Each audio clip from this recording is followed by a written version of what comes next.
ازيكم؟ انا هبة ودي قناتي. النهارده هنعمل ايس كريم بالكراميل والايس كريم بالفاكهة بطريقة سهلة ولذيذة وهتعجبكم قوي.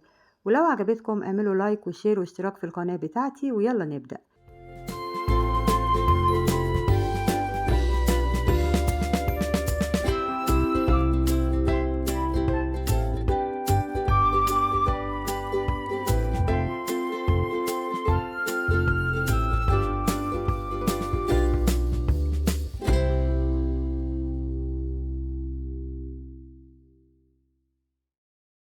محتاجين كيلو لبن كامل.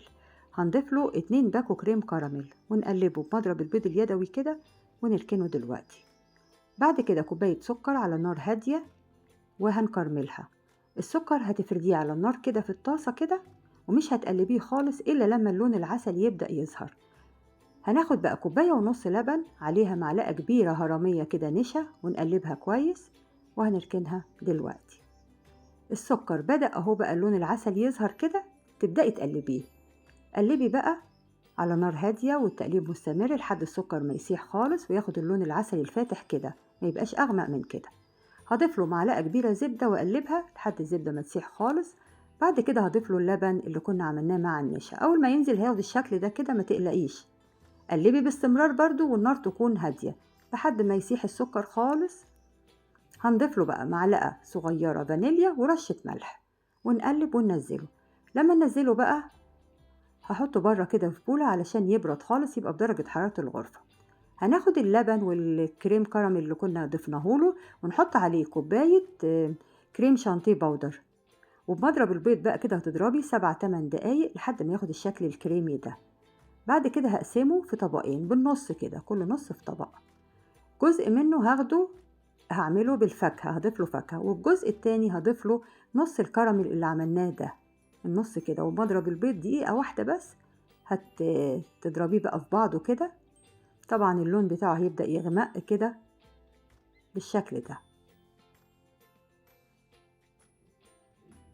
كده. خلاص ادي اللونين بقى. اللون اللي هو الفاتح اللي ما ضفتلوش كراميل، ضفتله بقى معلقتين عسل ابيض، وضفتله اي فاكهة عندك في البيت ضفيها. يعني انا حطيت مكعبات مانجا مع مكعبات فراولة مع حبة زبيب. واخدت بقى ربع كوباية سكر كرملتها وضفت لها حبة مكسرات كده عين جمل، وبعدين فردته بالشكل ده وكسرته كده بالسكينة. لو مش حابة تحطي مكسرات حطي فول سوداني. اخدت نص كمية المكسرات اللي كرملناها دي وحطيتها على الايس كريم اللي بالكراميل، والنص التاني بقى خليته لتزيين الوش بتاع الصينية. صينية مقاس 24 بتاعة تشيز كيك، ودي كرتونة كده بطنتها غلفتها يعني بالفويل، وقسمت بيها الصينية بالشكل ده. نص كده هنزل فيه الايس كريم اللي بالكراميل، والنص التاني الايس كريم اللي بالفاكهة بالشكل ده. وبعدين تسحبي الورقة كده بالراحة وتساوي بقى الوش كده. حبة المكسرات بقى اللي كنا راكنينهم النص التاني هنبدأ نزين بيه وش الصينية. وده نص الكراميل اللي عندنا حطيته في الكيس كده بتاع الحلواني. ادي كده المكسرات اللي عندي، وحطيت حبة زبيب والكراميل بقى زينت بيه الوش بالشكل ده. دايما التزيين ده رؤية شخصية ليكي، يعني زيني براحتك، تغيري حاجة تبدلي حاجة براحتك. كده خلصنا تزيين، وحطيت بقى حبة زبيب ودخلتها التلاجة، طبعا الفريزر، لتاني يوم لحد ما جمدت خالص. لما طلعت بقى ده شكلها اهو. فصلت الحروف كده عن الصينية بالسكينة كده، تفصليها الأول، وبعدين فتحت بقى الصينية وطلعتها.